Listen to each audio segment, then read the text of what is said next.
고린도전서 오늘은 14번째 시간으로 14장 말씀을 살펴보겠습니다. 조금 어떤 때는 좀 절수가 짧으면 저도 그냥 일반 설교 준비하는 것처럼 되는데, 또 오늘처럼 40절 정도 되면은 봐야 될 자료가 많아가지고 생각보다 설교 준비가 좀 시간이 많이 걸립니다. 그래서 조금 부담스러운 면도 있지만, 그래도 저는 이 고린도전서가 상당히 좀 실제적인, 또 평상시 생각하지 않았던 것들을 다시 한번 우리 가운데 깨우쳐 주는구나, 그런 생각을 하게 됩니다. 특별히 은사, 예언과 방언에 대해서 언급하는 14장은 조금 우리가 평상시 하지 아니했던 그러한 교회의 다른 부분들을 이 시간 다시 한번 우리로 하여금 생각하게 만드는 것 같습니다. 바울은 방언과 예언에 대하여 어떻게 말씀하고 있는지 우리가 14장 말씀을 살펴보도록 하겠습니다. 자, 사랑을 추구하며 신령한 것을 사모하되, 그렇게 이야기를 합니다. 사랑장, 은사들 중에서 여러 가지가 있지만 그 중에 가장 중요한 것은, 또 기본이 되는 것은 사랑이다 그랬습니다. 그래서 이 사랑을 추구하라고 이야기합니다. 이것은 아주 열심히 그렇게 뭔가 행하는 것을 이야기하는 것입니다. 사랑으로 열심히 행하라는 것이죠. 그러면서 신령한 것들, 은사들이죠. 은사들을 사모하되, 그 중에서 특별히 한 가지를 언급하지요. 예언에 대해서 강조하고 있는 것입니다. 근데 예언만 강조하는 것이 아니라 이제 예언을 뭐하고 비교하느냐? 방언과 비교하고 있습니다. 자, 여기에서 먼저 우리가 생각할 것은 예언을 하려고 노력하라 그랬습니다. 제가 이 예언이란 단어가 어떤 단어인가 지난 시간에 설명을 드렸던 것 같습니다. 예언이라는 것은 어떤 미래에 이루어질 이야기를 미리 알게 하는 그러한 예언을 우리가 생각하기가 쉬운데, 조금 범위를 좀 넓혀야 되겠습니다. 그래서 여기에서는 성경을 강해하고 권면하고 위로하고 가르치며, 또 교회나 여러 가지 그런 삶에 직면한 문제들을 어떻게 해결할 것인가, 여기에 대한 교훈을 주시는 말씀, 포괄적이죠. 그러면서 오늘날 설교와 같은 것으로 여러분들이 받아들이시면 되겠습니다. 자, 여러 가지 은사들이 있습니다. 그 중에서 어떤 은사를 사모하느냐, 이 예언, 이 말씀에 대한 은사를 사모하라, 그렇게 이야기를 하고 있습니다. 그러면서 2절과 4절에서는 이 예언과 방언을 비교하고 있습니다. 그렇다고 바울이 완전히 방언을 무시하는 건 아니에요. 모두가 방언을 원한다고 이야기했습니다. 그렇지만 예언과 조금 특성이 다르기 때문에 예언에 조금 더 강조하고 있는 면을 알 수 있습니다. 자, 예언과 방언 공통점이 있습니다. 뭘까요? 우리의 말을 통해서 이루어진다는 거죠. 그런데 차이가 있습니다. 어떤 차이가 있느냐? 한 3가지를 말씀드리겠습니다.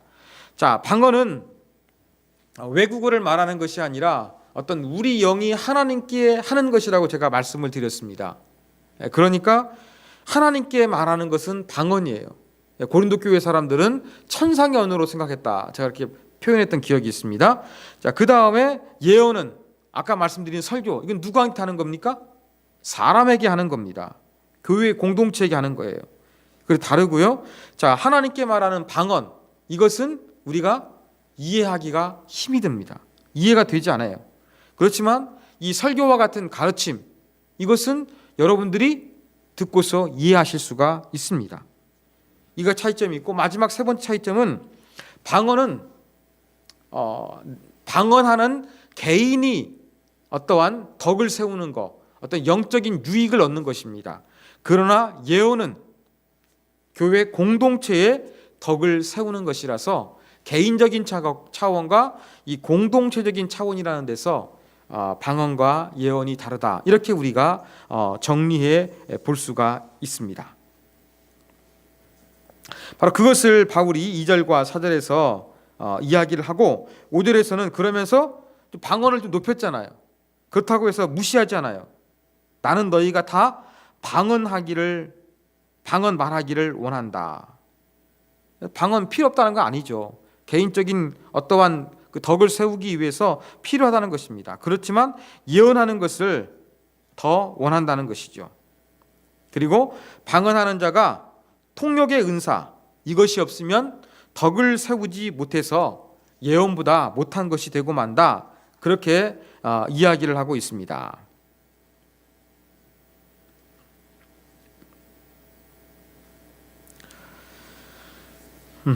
그러면서 6절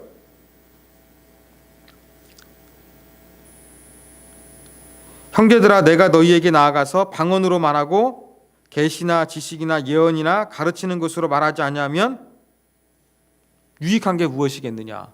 바울이 고린도 교회 찾아가가지고 계속 방언만 해대요.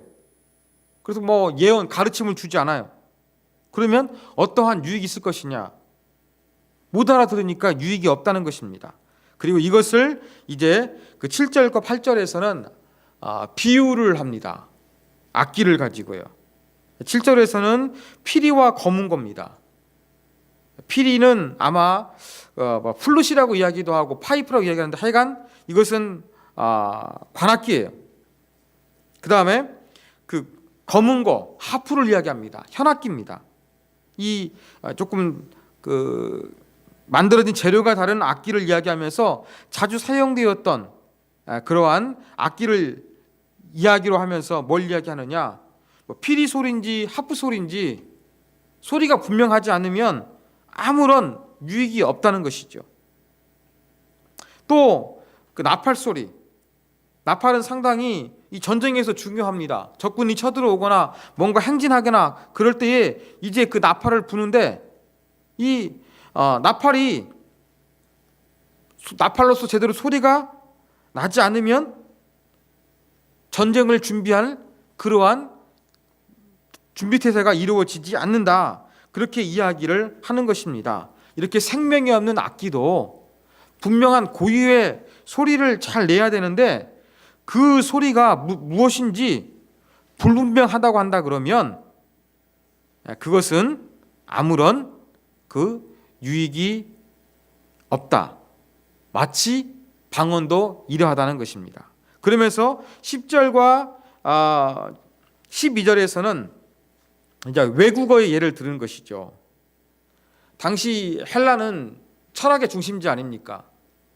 그러다 보니까 상당히 그 자긍심이 있었습니다. 그래서 헬라 사람들은요, 그 자기 헬라 사람들 외에 다른 사람들을 무시했어요. 야만이란 말이 바로 거기에 나왔습니다. 헬라어를 하지 못하는 사람들을 가리키는 말이었어요. 그런 것처럼 이렇게 그 방언으로서 통역이 이루어지지 않는 그러한 방언은 우리가 그렇게 막 우리가 이해할 수 없는 야만인의 이야기, 이방인의 그런 이렇게 소리처럼 아무런 그런 어떤 그 뭐 깨우침이나 다가옴이 없는 그러한 공허한 소리가 되고 만다. 그래서 그렇다 그러면 이걸 가지고서는 우리가 모르니까 뭔가 유익을 얻는, 즉 덕을 세우는 일이 없게 된다. 이것을 바울이 지금 이야기를 하고 있는 것입니다. 그러면서 13절에 뭘 강조합니까? 방언을 말하는 자는 통역하기를 기도할지니, 통역의 은사를 받기 위해서 사모하라는 그런 말씀입니다. 저도 아마 이렇게 강의하면서 이렇게 방언을 하지만 제가 무슨 뜻인지 모른다 그랬습니다. 그건 바로 무엇이냐면 제가 방언 통역의 은사가 없다는 거예요. 그런데 저희 아버님께서 그래도 좀 부흥에도 다니시고 좀 심각한 질병도 좀 고치셨고 또 이렇게 은사도 좀 있으셨거든요. 그걸 좀 제가 봤는데 저희 아버님은 그러시더라고요. 어느 날 어느 교회 부흥회를 갔는데 어떤 자매가 이렇게 방언을 하더래요. 그런데 저희 아버님이 들을 때에 그 방언하는 그 자매의 소리가 귀에 한국말로 쫙 들리라는 겁니다. 뭐라고 들렸느냐? 괴로워 괴로워 마음이 괴로워 그렇게 들리더래요. 저희 아버님의 관찰에 의하면 방언하는 소리를 들어보면은 천상의 언어라고 말씀드렸잖아요. 내가 천사의 말을 할지라도 13장에서 천상의 언어라고 생각을 합니다. 그런데 우리가 사용하는 말들은 이렇게 우리가 많이 어휘력이 늘어났지만 영적인 언어는 이 방언이라는 것은 우리가 이렇게 어린아이처럼 어휘력이 많지 않아요. 제 아버님 말씀이 제가 보면 맞는 것 같아요. 한번 여러분 주변에 방언하는 사람 들어보십시오. 사용하는 그런 어휘가 상당히 제한적입니다. 어린아이처럼. 그러다가 좀 더 깊이 있게 방언하게 되면은 어휘수가 좀 늘어나나 봐요. 저희 아버님이 그렇게 어떤 자매가 막 기도하는데 방언을 하는데 괴로워 괴로워 마음이 괴로워 그런 소리가 딱 들리는 거예요. 그래가지고 저녁 집회가 끝난 다음에 저희 아버님께서 그 담임 목사님한테 이렇게 어떤 좀 이제 자매를 얘기하면서 이렇게 혹시 어떻냐 형편을 물으셨다고 합니다.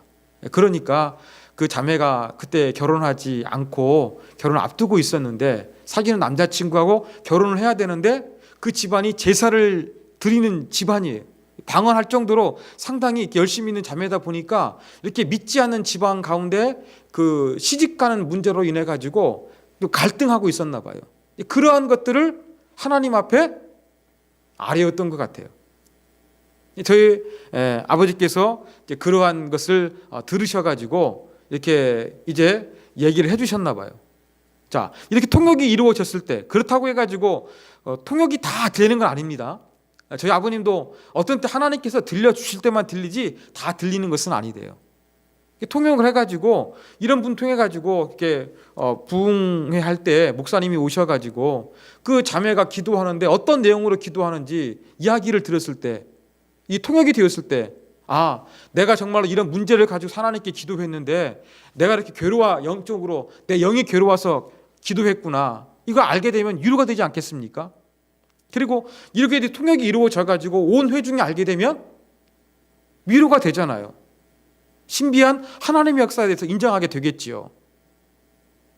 근데 이런 통역이 없으면 아무런 그렇게 외국어처럼 피리, 나팔, 그러한 검은고가 제대로 엉뚱한 소리를 내는 것처럼 그렇게 방언의 통역이 없으면 아무런 의미 없는 공허한 소리가 된다.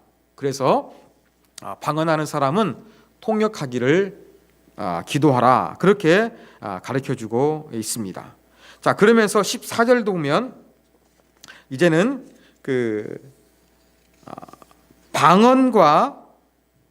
방언의 기도의 좀 특징을 더 이야기합니다. 자, 방언으로 기도하는 것은 14절에 보면 영이 기도하는 거라 그랬죠.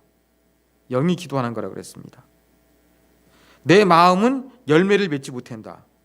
여러분 이 14절을 잘못 생각하면은요, 방언을 좀 영적인 신비한 것으로 깊은 거 생각하기 쉬운데 그렇지는 않아요. 바울의 논지는 바로 무엇이냐면 방언으로 기도하는 것은 천상의 언어 우리 영이 기도한다는 거예요. 마음, 내 정신은 무엇입니까? 열매 맺지 못한다는 것은 알지 못한다는 거예요. 그러면서 이어지는 게 바로 무엇입니까? 그러면 어떻게 할까? 내가 영으로 기도하고 마음으로 기도하고 영으로 찬송하고 마음으로 찬송할지라 그렇게 이야기하고 있어요. 바울이 강조하는 건 뭐예요?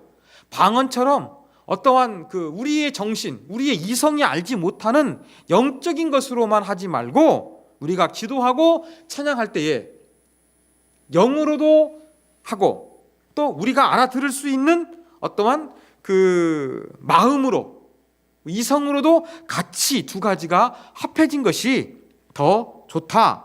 바울은 이것을 지금 강조하고 있는 것입니다. 그러면서 16절과 17절은 예지요.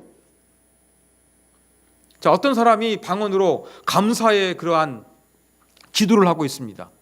어떠한 사람이 또 축복하는 그러한 방언을 하고 있습니다. 근데 여기에 대해서 좋은 내용이니까 이걸 가지고서 우리가 듣다 보면 아멘 하면서 우리 공동체가 더욱더 영적으로 풍성할 수가 있는데 이 통역의 은사가 없으니까 아무리 좋은 내용으로 감사하고 축복한다 할지라도 들려지지 않으니까 전혀 유익이 없는 거예요. 덕으로 세워지는 것이 없다. 그것을 이야기하고 있습니다.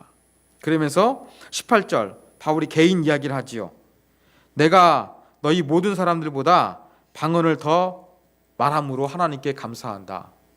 이 고린도 교회는 상당히 방언하고 또 뭐 예언한다고 하면 상당히 좀 예배를 좀 어지럽혔나 봐요.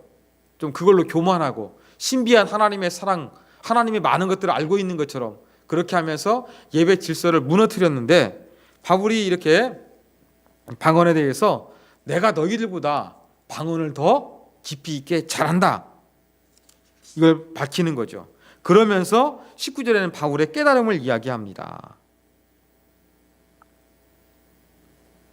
1만 마디의 방언, 엄청난 말이죠. 이렇게 방언하는 것보다 마음으로 5마디 말하는 게 낫다, 그렇게 이야기하는 거죠. 이게 방언으로 내가 아무리 뭐 천상의 언어라 해가지고 막 예배 시간에 그렇게 내가 방언한다 할지라도, 나도 방언 해봤는데 너희보다 잘하는데 이렇게 한다고 한들 공동체 예배 가운데 있는 사람들 못 알아들으니까 통역이 없으면 아무 유익이 없다. 그거보다 5마디, 그것이 알아들을 수 있는, 회중이 알아들을 수 있는 그 말이 훨씬 유익하다. 이것을 바울이 이야기를 하고 있는 것입니다. 자, 그러면서 이제 20절에서는 악에 대해서 어린아이처럼 순결해야 되지만 생각은 그래도 지혜로운 장성한 어른스러운 모습을 가져야 한다, 이야기를 합니다. 그러면서 율법, 그 모세오경이 원래 율법이지만 구약 성경 전체를 가져서 또 율법이라고 지칭을 하기도 했습니다. 그래서 이제 율법에 기록된 바, 여기에서 말하고 있는 것은 이사야 28장에 기록된 거예요. 여기서 주께서 이르시되 내가 다른 방언으로 말하는 자와 다른 입술로 이 백성에게 말할지라도 그들은 여전히 듣지 아니하였으리라. 이걸 인용합니다. 무슨 말이냐? 하나님께서 이스라엘 백성들이 말을 듣지 않으니까 아수르를 통해서, 아수르는 이스라엘 백성들하고 말이 틀리죠. 아수르를 통해 가지고 그렇게 다른 나라의 말을 하는 사람을 통해서 그렇게 심판하셨다는 것이죠. 그런데 이스라엘 백성들이 듣지 않았다는 것입니다. 자, 구약 시대에 방언을 가지고서 이스라엘을 깨우치기 위해서 아수르라는 사람을 나라를 하나님께 사용하셨는데 이스라엘이 깨닫고 돌이키지를 못했어요. 하물며 이 신약 시대에 볼 때 이 불신자들이 방언하는 모습 보면 아마 회심하는 것이 아니라 오히려 이 신앙의 공동체에 예비하는 모습을 조롱하게 될 것이다. 그러한 의미로 바울이 지금 말을 하고 있는 것입니다. 자, 그러면서 이제 22절부터 25절까지에는 다시 방언과 예언을 조금 더 비교하고 있는 거예요. 자, 방언은 누구를 위한 것이냐? 믿는 자들에게는 유익하다는 거예요. 그런데 예언은 안 믿는 자에게도 유익함이 있다는 거예요. 자, 우리 교회 예배하는데 전부 다 우리가 방언의 은사를 받았습니다. 그래가지고 방언으로 막 기도해요. 온 교회가 방언 받아서 기도할 정도면 상당히 신령한 교회죠. 그런데 새로운 사람이 왔습니다. 아니면 방언하지 못하는 사람이 왔습니다. 교회 처음 나온 사람이 있습니다. 막 교회 안에서 방언하는 모습, 무슨 말인지도 모르는데 이 방언하는 모습을 보게 되면 이것이 그냥 광신도 집단인가, 이런 생각을 하게 되지, 거기에 대해서 뭐 어떤 신비로움을, 예수 믿으니까 뭔가 이렇게 좀 신비로운 말을 하는구나, 나도 해야겠다, 이런 감동이 없다는 거예요. 그렇지만 예언은, 이 설교와 같은 가르침은 듣다 보면 감동을 주고 하나님께서 원하시는 거, 하나님께서 원하시는 걸 행하지 못했던 우리의 모습을 살펴보게 하거든요. 그러면서 주께로 나오게 되는 계기가 될 수 있다는 거예요. 그러한 의미에서 방언하는 것보다 예언하는 것이 더 유익하다, 바울이 이것을 강조하고 있는 것입니다. 자, 이제 26절부터 40절까지는 공중 예배에 대한 가르침으로 넘어갑니다. 전체가 예배 가운데 행해지는 그러한 예언과 방언을 언급하고 있는데 조금 더 26절 이하에서는 이 공중 예배의 질서에 대한 가르침을 말씀하고 있습니다. 26절에 보면 너희가 모일 때에 각각 찬송시도 있으며 가르치는 말씀도 있으며 계시, 예언이죠. 방언도 있으며 통역함도 있나니. 자, 여러 가지 예배의 순서가 다양하게 많이 있었음을 이야기하고 있습니다. 그러나 그 목적은 바로 무엇이에요? 덕을 세우기 위해서, 신앙적인 어떠한 좋은 유익을 주기 위해서 행해져야 한다는 것이죠. 자, 그러면서 이제 예배 안에서 질서가 있어야 되니까 어떻게 해야 되느냐? 덕을 세우기 위해서 어떻게 해야 되느냐? 방언과 다시 언급했던, 앞에서 언급했던 방언과 예언을 다시 한번 언급합니다. 그러면서 방언으로 한다 그러면 몇 사람이 하라고 했습니다? 두세 사람이 하라는 거예요. 증인의 숫자와 비슷하죠. 이 당시에는 집에 있는 가정교회입니다. 많이 모여야 50명 모이는 것입니다. 두세 명 정도 방언하고, 그 다음에 한 사람이 이렇게 아무 의미 없는 소리가 되지 않도록 뭐하라? 통역하라는 것입니다. 그리고 28절에서 통역하는 사람이 없어요. 통역이 안 돼요. 그러면 어떻게 하랬습니까? 교회에서는 잠잠하라 그랬어요. 교회에서 잠잠하라는 얘기는 바로 무엇이냐면 큰 소리로서 방언을 말하지 말라는 거예요. 공예배에서 자기와 하나님께 말하라. 그러니까 개인적으로 그렇게 하나님께 기도하지, 공예배 때 통역하는 사람이 없는데 나 혼자 그냥 방언해가지고 다른 사람들은 아무 감동하지 못한 채 그냥 멍하니 가만히 있어야 되는 이런 상황을 만드는 것은 덕스럽지 못하다. 그렇게 이야기를 하고 있는 것입니다. 자, 29절에서는 예언입니다. 근데 방언하고 비슷해요. 역시 예언도 어떻습니까? 둘, 셋. 그런데 하나님 말씀도 뭐하라 그랬습니까? 분별할 것이요 그랬습니다. 이 신령한 것이라 할지라도 이게 정말로 하나님께로부터 온 말씀이냐, 아니면 하나님 말씀처럼 보이는 사단의 유혹이냐, 이 분별하는 것은 아주 중요했습니다. 그래서 이것을 분별하는 자, 뭔가 예배가 없는데 성령님의 이끄심을 이어가지고 그렇게 하나님 말씀을 하는 자, 말씀에 깨달음이 있는 자가 이야기하거든요. 그때에 듣고서 한번 평가해 보라는 것이죠. 이게 하나님께로부터 왔는지 아니면 악한 영에게 유혹된 말인지 분별해 봐라. 그렇게 이야기를 하고 있습니다. 그러면서 또 질서 있기 위해서 30절에 보면은 누가 막 그렇게 설교와 같은 걸 이야기했어요. 그런데 새로운 사람이 하나님의 영에 감동받아가지고 또 하나님이 말씀하십니다라고 하면서 이야기하기 시작했어요. 그러면 앞에 말했던 사람은 어떻게 하라고요? 이제 조용히 가만히 있으라는 것입니다. 그래서 한 명씩 하라는 거예요. 방언도 마찬가지예요. 동시다발적으로 그냥 세 명이 막 하는 것이 아니라 한 명씩 한 명씩 하고, 통역이 이루어지면 되고 통역이 안 이루어지면 그냥 조용히 있으라는 것이죠. 개인적으로 하라는 것이죠. 예언도 이렇게 한 사람씩 한 사람씩 하라는 것입니다. 그러면서 32절에 보면 예언하는 자들의 영은 예언하는 자들에게 제재를 받나니 라는 구절이 있어요. 여러분, 예언하는 거, 설교한다 그래가지고 이렇게 자기 의식을 잃어버리는 황홀경, 무아지경에 사는 게 아닙니다. 예언하는 자들의 영은 예언하는 자들에게 제재를 받는다. 여기서 제재를 받는다는 원어의 의미는 복종하다는 거예요. 그러니까 예언하는 자들에게 컨트롤, 복종된다, 통제된다는 이야기입니다. 무슨 말입니까? 우리 가진 이성을 가지고서 이성 안에서 그 예언하는 내용이 이루어지고 분별도 이루어져야 한다는 것을 이야기하고 있는 거예요. 예언하는 것도 그냥 황홀지경에서 막 그냥 미친 사람이 막 이야기하는 것처럼 그렇게 하는 것이 아니라는 거예요. 자기의 어떤 정신이 맑은 상태에서 여기에 대해서 통제를 받아, 복종을 받아가지고 이루어지는 것을 이야기합니다. 자, 이렇게 예배 안에 여러 가지 순서가 몇 가지 있지만 다 덕을 세우기 위해서 방언과 예언을 어떻게 해야 될 것인가? 바울이 이야기를 했습니다. 이렇게 질서 있게 해야 될 그 신학적인 근거를 바울이 이제 제시를 합니다. 그게 바로 33절이에요. 하나님은 무질서의 하나님이 아니시요 오직 화평의 하나님이시라. 이것 때문에 그런 거예요. 하나님 때문에 그래요. 하나님이 어떠한 분이냐?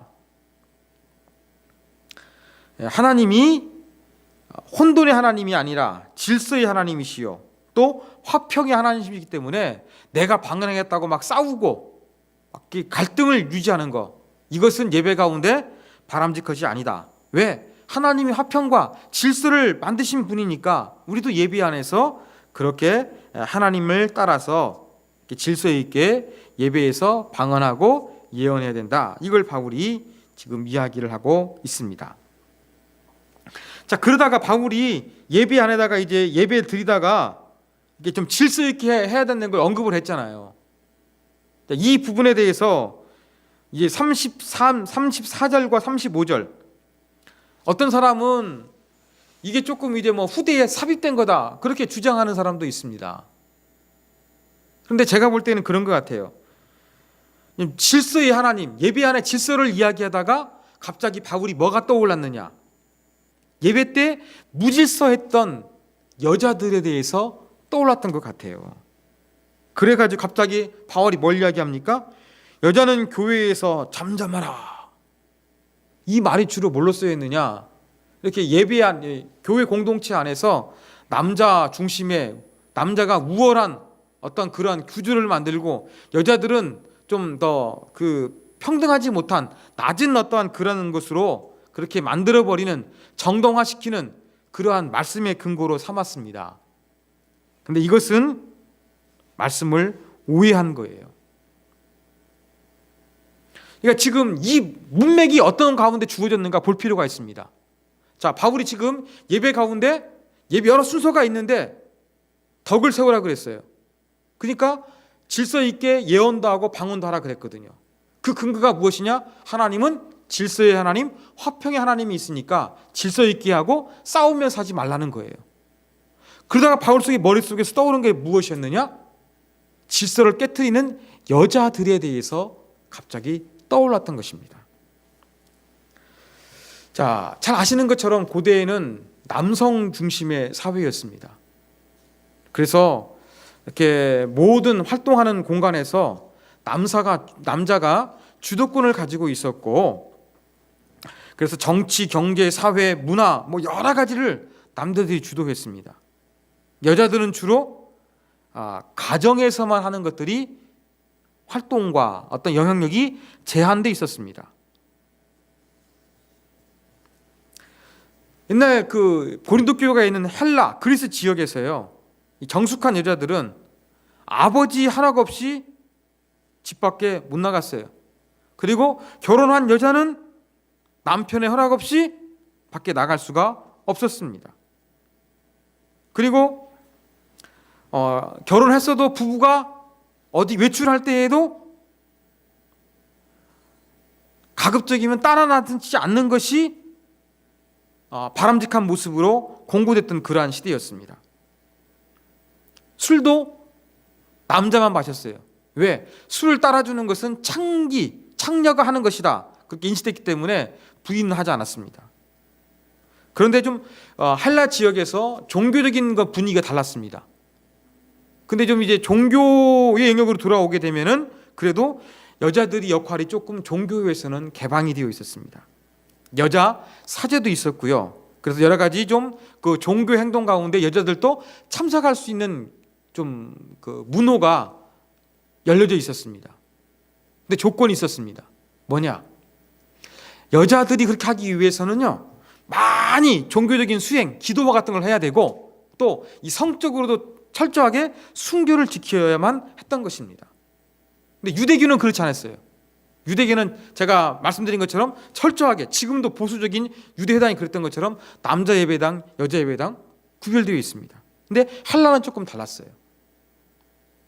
자, 이러한 가운데서 여자들은 가급적 외출하지 않고 집 안에만 있는 거예요. 조금 활동할 수 있는 공간은 종교적인 영역이었어요. 그런데 기독교는 어땠습니까? 남자 여자가 그리스도 안에서 모두 평등하다 그러잖아요. 성찬식 통해서 우리가 하나라고 이야기하지 않습니까? 교회 오니까 편안했나 봅니다. 또 헬라 문화가 조금 여자들한테 약간 문호가 열렸거든요. 그래서 같이 예배를 드리는데 예를 들어 가지고 제가 이제 하나님의 영이 임해서 제가 예언을 합니다. 말씀을 전하죠. 전하다 보는데 잘 이해가 되지 않는 경우도 있는 거예요. 여자들은. 왜?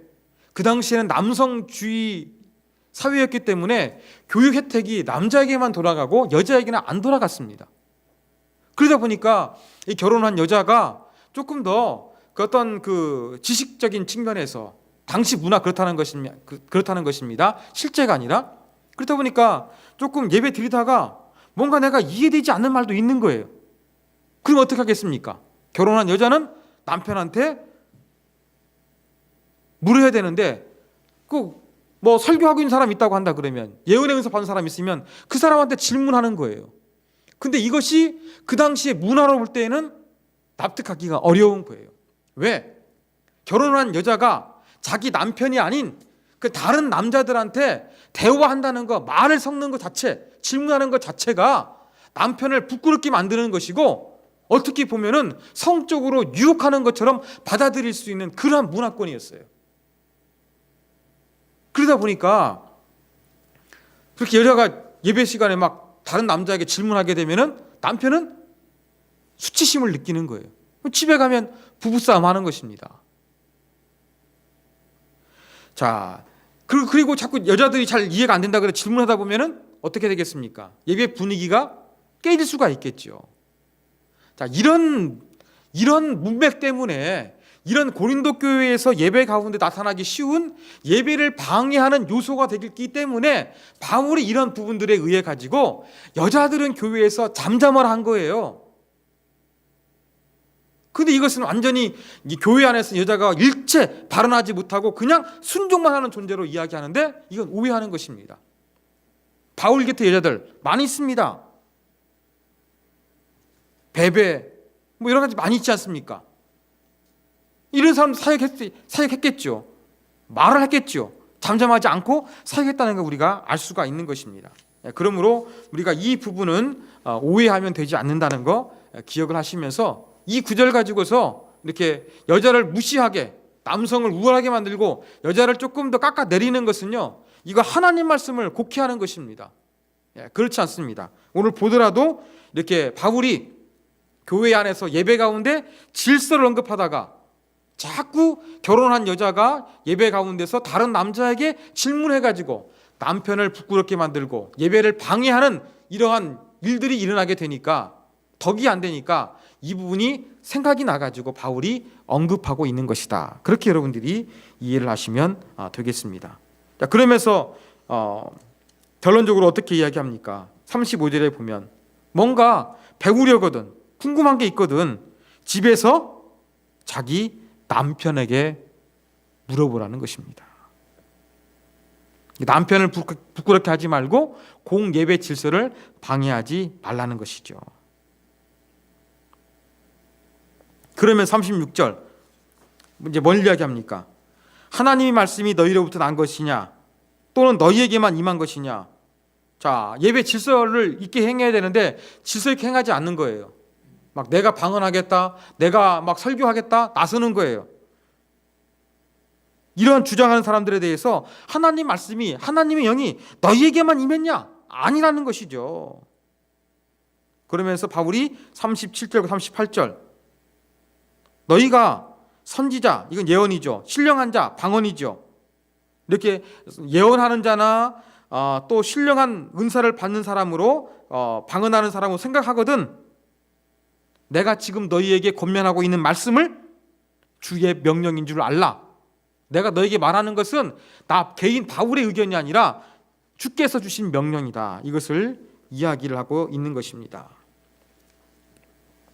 그것을 이야기하면서 반드시 지켜야 한다. 이것을 이야기하고 39절과 40절에서는 결론을 이야기하는 것이죠. 예배 때 가급적이면 방언하는 것보다 예언하는 것이 더 유익이 있다. 이것을 더 사모해라.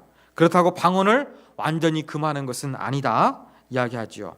그리고 이렇게 모든 예배 가운데서 모든 것을 품위 있게 하고 질서 있게 하라. 다시 한번 결론하면서 본창을 마무리 짓고 있습니다. 자, 이러한 고린도전서 14장을 통해서 우리가 배울 수 있는 교훈점 몇 가지 살펴보겠습니다. 첫 번째입니다. 여러분, 은사는 공동체의 덕을 세우는 것이 되어야 됩니다. 계속 반복되는 것이죠. 덕을 세우기 위해서 바울이 반복해서 강조하고 있습니다. 자, 오늘 본문에 보니까 바울이 많은 은사가 있는데 방언하는 은사도 있고 예언하는 은사도 있는데 뭘 더 사모하느냐? 예언하는 은사를 사모하래요. 왜요? 회중들이 더 쉽게, 더 많은 사람들이 잘 알아들을 수 있으니까 그걸 이야기하고 있습니다. 그래야 공동체에 유익을 준다는 거예요. 덕을 세운다고 이야기를 하고 있는 것입니다. 이렇게 은사는 덕을 세우는 것이 돼야 됩니다. 그리고 우리가 은사를 사모해야 돼요. 하나님의 선물을 사모해야 돼요. 하나님이 마음대로 주시지만 어떠한 선물을 줄지 모르지만 우리는 기도할 수가 있어요. 그때 여러분 어떤 은사 사모하고 계십니까? 하나님, 선물로 나에게 은사를 주십시오. 어떤 은사를 여러분 구하고 있습니까? 방언처럼 어떤 나의 개인적인 영성을 깊이 있게 하는 그러한 은사보다 이 공동체를 유익하게 하는, 많은 사람들을 유익하게 하는 그러한 은사를 우리가 사모하는 것이 좋다는 것입니다. 이 또 덕 세우는 게 얼마나 중요합니까? 자, 예배. 지금 고린도전서 14장은 예배 가운데 주어진 말씀입니다. 예배는 누구에게 드리는 것입니까? 하나님께 드리는 거예요. 하나님께 드리는 것인데 하나님께 영광이 되기 위해서 바울이 강조하고 있는 건 바로 무엇입니까? 예배 때 그 은사가 통해 가지고 이 예배에 참여한 모든 회중들한테 유익을 끼치는 그러한 방향으로 활용하라는 것이죠. 예배는 하나님께 드리는 것이다 그래서 내가 하나님만 생각하고 전부가 아니에요. 뭐예요? 은사들을 통해서 하나님을 예배하는데 그 가운데 이렇게 예배 가운데 모인 모든 회중들이 하나님을 경험하고 하나님을 만날 수 있도록 우리가 은사들을 활용하는 것이 중요하다. 바울이 이것을 가르쳐주고 있습니다. 그래서 우리가 조금 가급적이면 은사, 좀 개인적인 깊은 은사보다 공동체를 보다 풍성하게 하고 공동체를 보다 건강하게 하고 이러한 은사를 하나님 주십시오. 저와 여러분도 사모해야 될 것 같습니다. 자, 두 번째입니다. 예배에서 언어 사용에 대해서 오늘 본문을 한번 우리로 하여금 다시 한번 생각하게 만드는 것 같습니다. 자, 지금 바울의 논지가 무엇입니까? 방언처럼 하늘의 언어, 천상의 언어라고 하는 거 통역이 없이 하다 보면은 사람들이 모르니까 이건 무의미한 것이다. 그리고 불신자들, 그 다음에 믿음이 없는 방언 못하는 사람들이 왔을 때 방언하는 모습 보면은 이거 미친 집단 아니야? 이렇게 오해할 수가 있다. 이해한 이야기 들으면서 다른 사람을 유익하기 위해서 뭐 하라는 것입니까? 가급적이면 모든 예배에 참석한 사람들이 다 알아들을 수 있는 언어를 활용하라는 것이 바로 오늘 메시지 본문 가운데 담겨져 있는 그러한 내용이라고 할 수가 있을 것입니다. 자, 그렇다고 한다 그러면 이것을 우리가 적용해가지고 우리 시대에도 하나님께 영광이 되는 예배, 모든 사람이 예배 가운데 하나님을 깊이 있게 만나는 예배가 되기 위해서 방언보다 예언이 낫던 것처럼 우리가 예배 가운데 사용하고 있는 용어도 가급적이면 신학적이고 어려운 한자말이 되기보다 회중들이 쉽게 알아들을 수 있는 그러한 말을 하는 것이 더 유익하지 않을까 생각이 되어집니다. 우리가 이를 한번 돌아보게 만드는 것 같아요. 그러면 저도 이렇게 목사로서 이렇게 좀 강단에 서 있을 때가 많이 있는데 과연 저도 그냥 그 기독교적인 전문 용어 이런 것들을 많이 쓰는지, 제가 또 이렇게 뭘 많이 아는 것처럼 영어를 많이 쓰거나 아니면 이렇게 어려운 한자말을 쓰는지 다시 한번 저도 돌이켜보게 됩니다. 여러분 앞에 나오셨을 때, 여러분도 기도하실 때, 또 뭔가 하실 때 가급적이면은 그렇게 우리 회중들이 잘 이해하고 알아들어서 좀 하나님을 깊이 있게 만날 수 있는 풍성한 예배가 될 수 있도록 그런 언어를 사용하는 것이 더 좋다는 것을 우리 각자에게, 우리 공동체에게 다시 한번 질문을 던지고 있는 그러한 교훈을 주고 있지 않나 저는 생각을 해봤습니다. 자, 마지막 세 번째 교훈입니다. 오늘 말씀을 통해서 저는 우리 교회 예배를, 또 현대 한국 교회 예배를 다시 한번 생각해 보게 됩니다. 우리는 예배의 다양성을 잃어버리고 조금 그 질서 있게 한다고 해가지고 너무나 순서에 그렇게 얽매여 있는 그러한 예배로 국한되어 있지 않나, 이런 생각을 한번 하게 되었습니다. 26절 보시면 그런즉 형제들아 어찌할까? 너희 모일 때에 각각 찬송시도 있으며 가르치는 말씀도 있으며 계시도 있으며 방언도 있으며 통역함도 있나니 이야기합니다. 상당히 다양한 은사가 예배 가운데 활용이 되었어요. 그리고 30절 보는 것처럼 계시를 하는 사람, 즉 예언하는 사람이 있으면 또 누가 갑자기 예언하게 되면 앞에 있는 사람은 뒷사람한테 양보하고 멈추라 그랬어요. 이게 다 무엇입니까? 준비가 된 게 아니에요. 지금처럼 어떤 예배 순서가 딱 고정된 것이 아니라 그렇게 조금 자유스러운 그런 분위기 속에서 예배를 드렸던 흔적을 고린도전서 14장 가운데서 발견하게 됩니다. 그런데 우리 예배는 조금 성령의 인도하심, 성령의 이끄심이 아닌 딱 어떠한 준비된 순서 가운데 준비된 그 틀 안의 예배로 조금 박제된 것처럼 그러한 예배가 되지 않았나, 그러한 생각을 제가 해보게 됩니다. 저는 그러면서 참 이 고린도전서가 생각보다 많은 것을 우리한테 생각하게 하는 것 같아요. 과연 우리 교회 예배가 어떻게 되는가, 뭐 그런 생각도 제가 한번 해봤습니다.